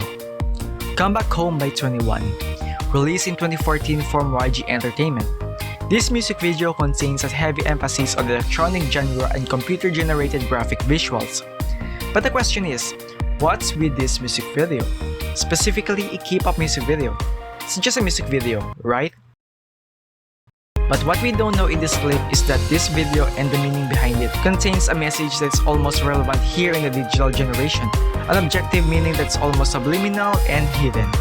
Okay, before I proceed in the meaning, let me give you first a background about the music video. Come Back Home started in the scene showing a billboard with this virtual paradise on the screen. Before, we get a close-up on CL saying, 1, 2, 3, you left me, but I hear your breath from somewhere. This relates with a guy lying in bed, surviving on the life support that's not for humans. It shows that the guy of the dream was taken away to join in this virtual paradise and is no longer human, thus leaving them. We get a gist of what's going on with the scene where the guy lies in the arms of Sandara, and the TV screen shows a shot of the virtual paradise. Then the guy stares up and looks at the screen in interest. Meanwhile, Bom and Minzy works on trying to create something, perhaps medicine to save the guy. So, Bom and Minzy have already hacked into the virtual paradise, because indeed, how else will they be able to save the guy without medication from the virtual paradise itself, right? So, we get a flashback to Dara crying at the guy shaving his head, probably preparing to return to Virtual City. CL finally stops walking and smashes her bat into a power box. This is her way of rebelling in the kind of world that most people are being obsessed with. The way of how virtual world should stop before it is too late. They are traveling to Virtual Paradise using a gizmo headset attached to their head. They came together cruising along a hallway carrying explosives with their motive of destroying virtual world. We finally reach the climax of the scene, the distraction. The robotic people of the Virtual Paradise are having a meal with white cutleries in a white room too, emphasizing the irony of purity in contrast to what kind of life they have compared on real life. Returning with their gang of rebels, they went around creating mess and chaos and eventually turning the Virtual Paradise into ruins. So, we saw two meanings in this ending. Just like what they have done, the mess and chaos that they made also symbolizes as a revenge for what the virtual life has done to the human living in the real world. But, why you ask? Why are they destroying Virtual Paradise when the lyrics are still going, "Come Back Home"? You know, as a theme of the song itself, Come Back Home is a song that talks about people in the same era prefer the virtual world over the real one, similar to the movie The Matrix in 1999. With the increasing focus and reliance of technology, the theme of the music video attempts to convey the importance of humanity and reality over technology. Living in a futuristic world where one can escape reality and enter a virtual paradise with a special machine. As a result, all four members went from the real world and transformed into warrior rebels to infiltrate the virtual environment in order to destroy it from the inside, to end something that could cause people to lose themselves in the real world around them. In the end, the plotline of the music video involves the members pursuing to destroy the virtual paradise and bring its traits back into reality. So, We basically found two main symbolisms here. The first one is the title itself. The title "Come Back Home" means that people from the real world asking those who are trapped in the virtual world to come back in what they called as home. Home, which symbolizes a place for humanity and reality. Come Back Home on the title itself is a meaningful message towards someone who are being lured too much in technology, or what could be the possible consequences if they weren't able to control themselves against from it. The second and last symbolisms here is the music video itself, and how it was being executed using a computer-generated graphic visual presented. As if someone like the guy who get immediate attention when he saw the word virtual paradise on the TV screen. Virtual paradise symbolizes a kind of life living like a hell. No emotions and everything is simulated, just like robots. Everything is artificial, synthetic, and impure, which is kinda depressing if you're going to visualize it. So, just like here in the 21st century, internet and digital addiction is highly prevalent nowadays, and is almost similar to each other. Instead of playing outside and having fun with your friends and families, most people tend to focus on using gadgets and become their reliance of everything that can make them live on the life that they are having right now. Similar on what Albert Einstein said, "I fear the day when the technology overlaps with our humanity. The world will only have a generation of idiots." Despite these facts, technology has at times been humanity's worst enemy. Although the internet and technology was designed to make interpersonal relationships more connected, it has ironically made man more isolated than ever. With the invention of the smartphone, video calls, and text messages, face-to-face relations have only become less and less prevalent. Walking into a room full of people, it's not surprising to see most of their mobile devices completely ignoring the things happening around them. While the internet and the smartphones allow for easy accessible connections, there is something different and irreplaceable about meeting face-to-face. And with technology, this type of interaction has become more rare. Of course, I'm not saying that nobody is interacting in person, right? But what I'm saying is that with the simplicity and trouble-free image that a phone and internet radiate, why would someone go through the hassle of meeting in person when a simple text message can be sent while lying in bed? It seems that certain technological innovations such as the smartphone has ultimately overcomplicated the very thing that they aim to simplify. Now, are this kind of video a warning message for us humans about the potential threats of technology overlapping humanity? What will be the reality of the world if technology dominates humanity? And most importantly, I would like to remind you that technology was made for conveniency, not for dependency. You as a future teacher, would you allow technology only as a tool or something that can replace you as a teacher? Well, already then, that's the end of our song analysis and reflection. I've been your host, Wilfred Allan Santiago. Thanks for watching.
It's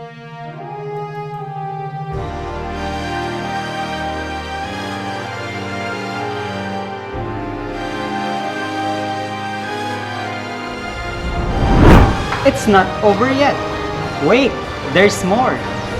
I hope that you've learned a lot from the webinar that we presented even during the EdUc 107 or the teacher and the school curriculum days. And despite of all the challenges in this trying time, we also want to give this appreciation and salute to all college students who are still thriving for the best in the midst of pandemic. Sa mga estudyanteng nagsisikap kahit nakadata. Sa mga estudyante nagsasabit ng kanilang activity on time. Para sa mga students na lagi nag-approach kay teacher sa mga concerns. To those who are committed to being honest. Sa mga nagsisikap maka-join sa webinar on time. At sa mga estudyante na may malasakit sa iba nilang kaklase na nahihirapan sa online class. Sa mga nagpupursigeng maging aktibo sa online class. And to those who are still striving for the best. We salute you. And we, as a pioneer of webinar presentation here in this academic institution, we hope that all of the webinar presentation that we made from the first semester until the very last days of second semester would be your guide to make your webinar presentation as powerful as you can be. And with hard work and perseverance, we believe that you can also make it. So to all upcoming third-year students, good luck. But before we completely wrap up this final video, we will just give you the very last number that we prepared.